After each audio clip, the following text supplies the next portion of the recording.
They used to make crazy comedies like The Dictator, You Don't Mess with the Zohan, Tropic Thunder, Search Party, Death at a Funeral, Step Brothers, and Borat. Those were great movies back in the day, and I laughed very hard when watching them. I actually also saved some of those movies because by heart I knew that very many of the comedies these days don't have the same entertainment value. They simply can't challenge what these mentioned comedies was able to do. Namely, make me laugh and entertain me in a fantastic way. You had crazy jokes and overall a setting that paved way for an approach that was way straighter in your face.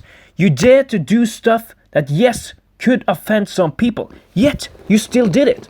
That really takes something of a hard approach compared to the times we now live in.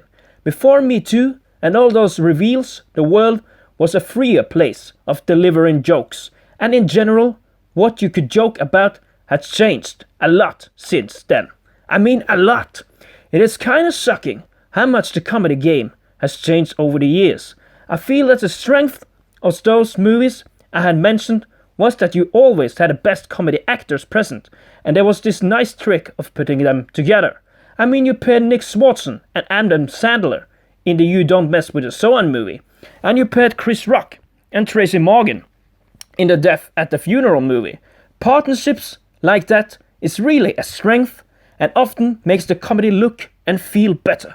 Another delightful partnership was the one between Will Ferrell and John C. Reilly in Step Brothers, and also the same Will Ferrell and Kevin Hart in Get Hard, which made for some really extremely funny scenes. Those two was as crazy as you can get, and few comedies today can match that class. Really, those days were the golden age of comedy when thinking of class and thinking of how well they were made. Sadly, very few of these movies can be made today, because nowadays the situation is totally different. This has much to do with the snowflake culture, and you have to streamline your jokes to really give yourself a sense on whether it is alright or not. Did I offend anyone in making this movie? Prime example for this are I Want You Back and The Adam Project. Here the jokes are tailored for a completely different audience. It is the audience that like a way more streamlined approach to the jokes.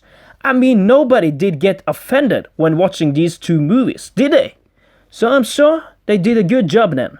My main problem with this is that you don't dare. Chris Rock dared when he did the joke about Jada. Okay, maybe he did go a bit far, but that slap kinda sheds the light on how far we have come.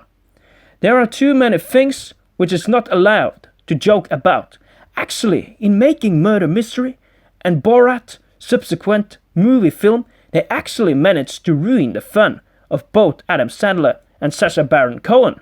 In these movies, they are nowhere near as fun as they used to be in other movies, which very much casts a shining light on the situation. You adapt the story to make it more edible for a larger audience, but at the same time, you are creating movies that fail to reach the fans that want jokes that actually offend somebody. Of course, in the right way. I'm not saying that you should do that in a dark way, but with a funny undertone. Other movies like Fatman and Space Jam are also examples, but probably the problem here is the actor pairings. Mel Gibson is not paired with anyone good here, and Walton Goggins, I guess he's alright, but he don't have the best character here. I absolutely get that this maybe is a Christmas movie for kids, but this is again an example of how modern comedies try to appeal to a larger audience and again neglects those who want the jokes to go a bit further. I mean, give me something more. I mean, it just shapes the society that we are in, and I do believe, unfortunately, that the golden age of comedies, of good comedies, simply are over. Of course, you would like to see a second Tropic Thunder and a second The Dictator, but people most likely don't want to make those movies anymore out of fear for who they might offend. Personally, I hope this slap can shape a new wave of crazy comedies. But instead, I only think it will streamline the jokes even more.